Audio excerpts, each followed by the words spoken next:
Évangile de Jésus-Christ selon saint Marc. Lorsqu'il s'approche de Jérusalem vers Bethphage et Béthanie, près du mont des Oliviers, Jésus envoie 2 de ses disciples et leur dit: Allez au village qui est en face de vous. Dès que vous y entrerez, vous trouverez un petit âne attaché, sur lequel personne ne s'est encore assis. Détachez-le, amenez-le. Si l'on vous dit: Que faites-vous là? Répondez: Le Seigneur en a besoin. Mais il vous le renverra aussitôt. Ils partirent, trouvèrent un petit âne attaché près d'une porte dehors, dans la rue, et ils le détachèrent. Des gens qui se trouvaient là leur demandaient: Qu'avez-vous à détacher cet âne? Ils répondirent ce que Jésus leur avait dit, et on le laissa faire. Et ils amenèrent le petit âne à Jésus, le couvrirent de leur manteau. Et Jésus s'est assis dessus. Alors beaucoup de gens étendirent leurs manteaux sur le chemin, d'autres des feuillages coupés dans les champs. Ceux qui marchaient devant et ceux qui suivaient criaient: Hosanna! Béni soit celui qui vient au nom du Seigneur. Béni soit le règne qui vient, celui de David notre Père. Hosanna au plus haut des cieux. Accompagnez celui qui sera mis en épreuve. La méditation pour dimanche de la Passion du Seigneur.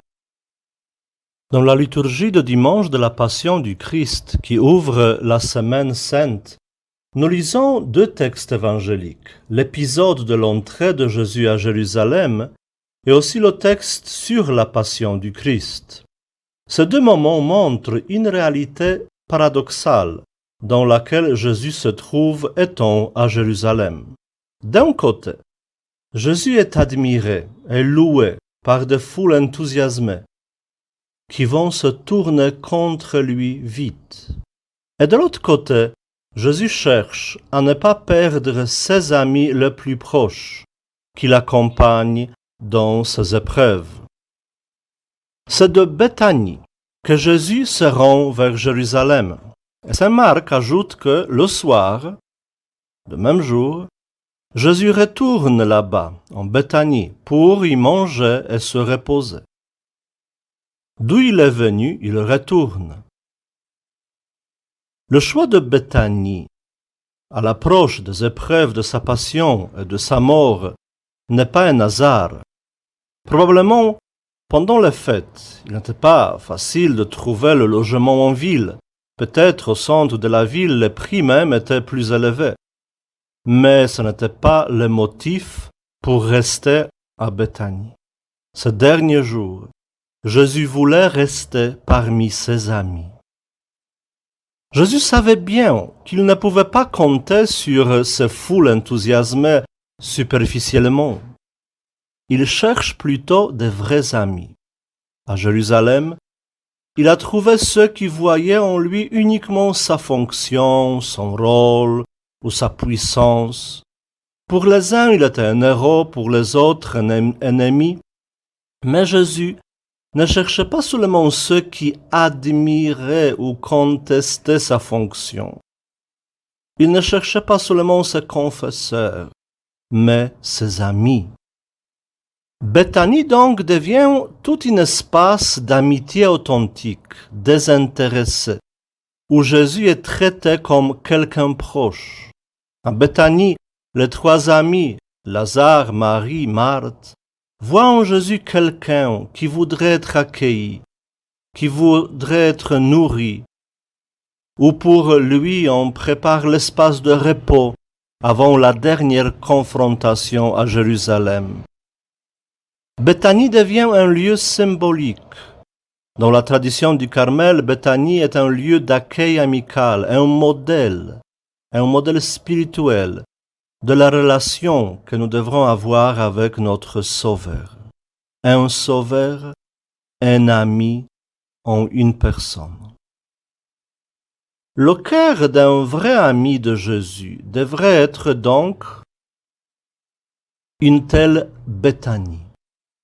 Notre cœur devrait être comme Béthanie, où Jésus vient non seulement pour sauver, pardonner, mais aussi pour se reposer et pour tisser des liens d'amitié désintéressés.